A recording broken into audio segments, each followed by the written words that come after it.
Fala pessoal, tudo bem? Olá a todos, espero que vocês estejam me vendo e ouvindo bem, tá? Eu tô com o microfonezinho aqui que eu comprei, ó, de lapela. Mesmo assim tem pessoas reclamando ainda do áudio, ó. Então não sei porquê, pessoal, hoje tá até silencioso aqui. Eu tô falando bem próximo aqui ao microfone. Eu acho que às vezes ele dá umas osciladazinhas mesmo, tá bom? Mas espero que vocês estejam ouvindo bem. Bom, nós vimos no vídeo anterior que Isaías 53:1, o termo Zeroa, que é braço, né, o braço do Senhor, não é uma pessoa, é uma ação sobrenatural de Deus, quando Deus retira o seu povo de um império inimigo, ou protege o seu povo, como por exemplo no Egito ou a Babilônia, fazendo sinais e prodígios, ou não. Mas é uma ação sobrenatural de Deus para tirar o seu povo. Eu acho que deu para entender, né? Acho que todo mundo entendeu. Quem não entendeu, reveja lá o vídeo anterior. Então, esse é o primeiro ponto, tá? As pessoas que tomam Jesus aqui como servo do Senhor, tá bom? Vamos ler agora o segundo versículo de Isaías 53. Ele cresceu diante dele. Bom, aqui o ele, que é Ish em hebraico, pode se referir a um homem, tá? Deixa eu só explicar uma coisinha para vocês aqui antes. Esses textos aqui de Isaías, ele mescla um pouco o singular com o coletivo. Porque às vezes ele fala de uma pessoa no singular e às vezes ele fala do povo como um todo. Por isso que é difícil a identificação do servo. Que nem, por exemplo, acho que é no capítulo 49, deixa eu ver que ele fala, Jacó é meu servo. Aqui, ó.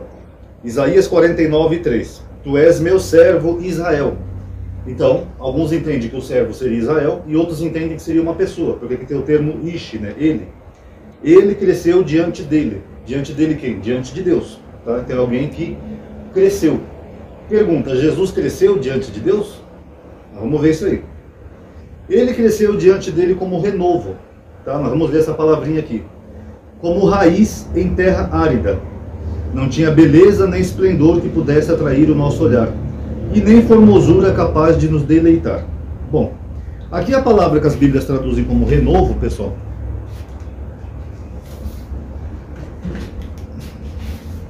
Deixa eu apagar aqui.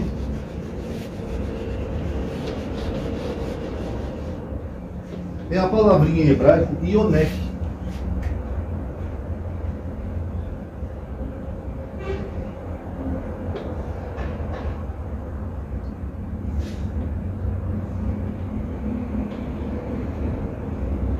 Ionek não é bem um renovo, tá, pessoal? Se bem que pode ser sim, mas é um broto. É uma planta jovem, um broto. É uma planta jovem, tá?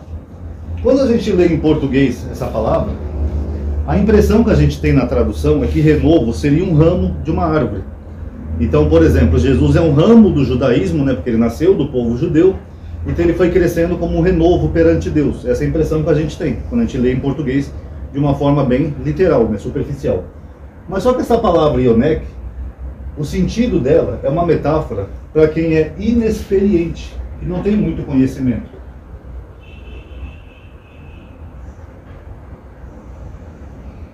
Inexperiente. Até porque tem outra palavra que significa renovo, que as Bíblias também traduzem. Vocês podem ver em Isaías 14. Aquele oráculo contra um rei orgulhoso que ele fala assim, você era um renovo abominável. Ali sim é um renovo no sentido de um ramo de uma árvore.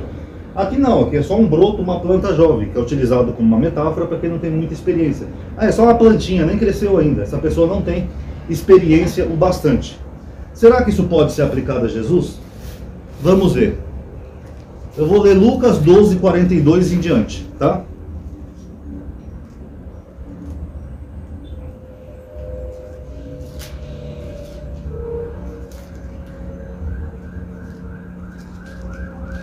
Ali não é 12, não tem como, acho que eu anotei errado, deve ser 12.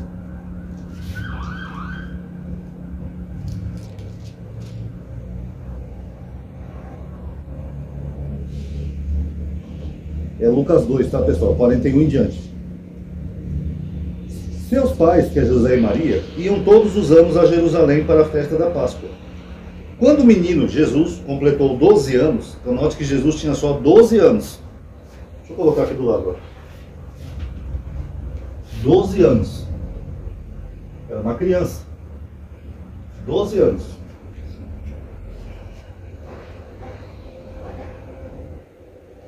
Segundo o costume, subiram para a festa. Terminados os dias, eles voltaram, mas o menino Jesus ficou em Jerusalém, sem que seus pais notassem. Olha que pais responsáveis, né? larga o menino de 12 anos sozinho em Jerusalém, e eles não percebem que estão sem o menino. E depois dizem que Jesus era filho único, né? Isso só seria possível se fosse uma família grande, né? Mas enfim. Pensando que estivesse na caravana, andaram o caminho de um dia, e puseram-se a procurá-lo entre os parentes e conhecidos, e não encontrando, voltaram a Jerusalém à sua procura. 3 dias depois, eles o encontraram no templo, sentado em meio aos doutores, ouvindo-os e interrogando-os. Então o que Jesus estava fazendo com 12 anos? Ele já estava interrogando doutores.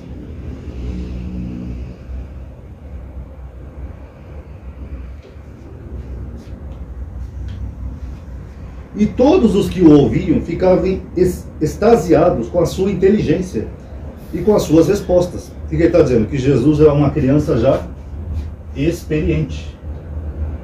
Ele sabia responder as perguntas dos doutores.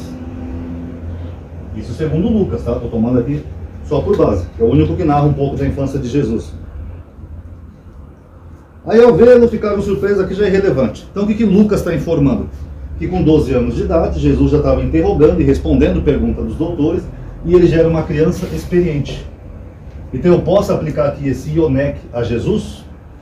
Inclusive aqui Ionek, no hebraico, tem aquela preposição que eu falei para vocês, que é o K. Aqui, ó. Como, significa como em hebraico, que eu falei que é ausente no texto lá de Levítico. Aqui, ó. Como uma planta jovem, como um broto, que não tem lá em Levítico 18, por exemplo. Como uma mulher, não tem, tá? Já aqui tem. Então eu pergunto, se aqui é uma referência, uma pessoa que é inexperiente, eu posso aplicar a Jesus? Se eu for tomar o relato de Lucas, não. Porque segundo Lucas, Jesus já era uma criança extremamente sabida. Já ensinava, interrogava, respondia as perguntas dos doutores. Então fica meio forçado, né? Você querer colocar isso aqui em Jesus. Agora, eu posso aplicar isso aqui no coletivo Israel? Vamos ver aqui, ó. Oséias 4:6. Uma passagem bem famosa pela Bíblia.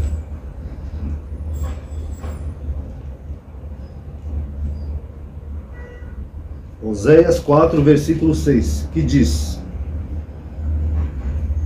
o meu povo, que é o povo judeu de Israel, será destruído por falta de conhecimento. Porque tu rejeitaste o conhecimento, eu te rejeitarei do meu sacerdócio. Porque esqueceste os ensinamentos do teu Deus, eu também me esquecerei dos teus filhos. Então o que Oséias está falando? Que Israel ia ser destruída porque não tinha o quê? Conhecimento. Logo era inexperiente. Conhecimento acerca de Deus. Lembrando que Oséias é um profeta pré-exílio. Tá? Ele vai do rei... Ele vai até meados do rei Ezequias de Judá, tá? Ou o rei Jeroboão do reino do norte. Então ele está falando que Israel ia ser destruído. Por quê? Por falta de conhecimento. Falta de conhecimento é o quê? É de alguém que é inexperiente. Alguém que não tem conhecimento bastante de Deus. Outro versículo interessante também em Oséias é Oséias 6,6, que fala assim, ó: porque é amor que eu quero e não sacrifícios, conhecimento de Deus mais do que holocaustos. O que Oséias está dizendo? Que Deus queria que o povo tivesse mais conhecimento acerca dele do que os sacrifícios e holocaustos. Logo, então nós podemos dizer que Israel era um broto, uma planta jovem que crescia numa terra árida, que não tinha experiência, mas foi crescendo diante de Deus, diante dele. Então ele foi crescendo como um broto diante dele. Israel pode preencher muito bem esse requisito. Agora a pessoa, tem uma hipótese que também é bem provável, de que esse servo sofredor poderia ser Zorobabel. Só que Zorobabel nós não temos relatos muito acerca dele. Apesar dele ser um personagem muito importante, que ele trouxe os judeus de volta da Babilônia, nós não temos relatos de que ele teria sido inexperiente, ou coisa do tipo, ou que não tinha muito conhecimento e foi crescendo. Mas a hipótese continua. Então, tanto Zorobabel quanto Israel, pela probabilidade, eles podem se encaixar muito bem nessa planta jovem, nesse renovo, nesse broto que era inexperiente. Agora, quem quiser encaixar Jesus aí vai ter que explicar então. Quando foi que Jesus foi inexperiente? Porque Lucas refuta isso. Lucas capítulo 2 fala que Jesus já era sabido desde criança, ele já não sabe. Quando foi que Jesus foi crescendo diante de Deus? E outra, os cristãos não dizem, principalmente os trinitarianos, que Jesus é o próprio Deus que foi gerado pelo Espírito Santo, que é um Deus encarnado? Quando foi então que esse Deus encarnado foi crescendo, adquirindo experiência perante Deus? Ou seja, na teoria ele já seria o próprio Deus. Quando foi que Jesus foi inexperiente?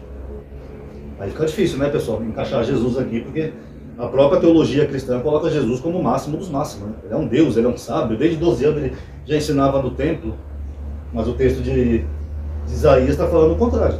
O texto de Isaías está falando de alguém que foi crescendo diante de Deus, alguém que foi adquirindo conhecimento e experiência. Tá bom? Acho que deu para entender, né? Tá aí, pessoal. Quem gostou, dá um like aí no vídeo, tá bom? Você vai ajudar a aumentar a atividade e alcance. Comente o que vocês acharam, se estão gostando aqui dessa análisezinha de Isaías, tá? Lembrando que eu estou fazendo ponto a ponto, até para facilitar o entendimento de vocês, que aí não fica uma coisa muito corrida. Em cada vídeo a gente vê um detalhezinho, o braço, o broto, tá bom? A gente vai analisando aos poucos. Quem gostou, dá um like aí, comenta o que achou.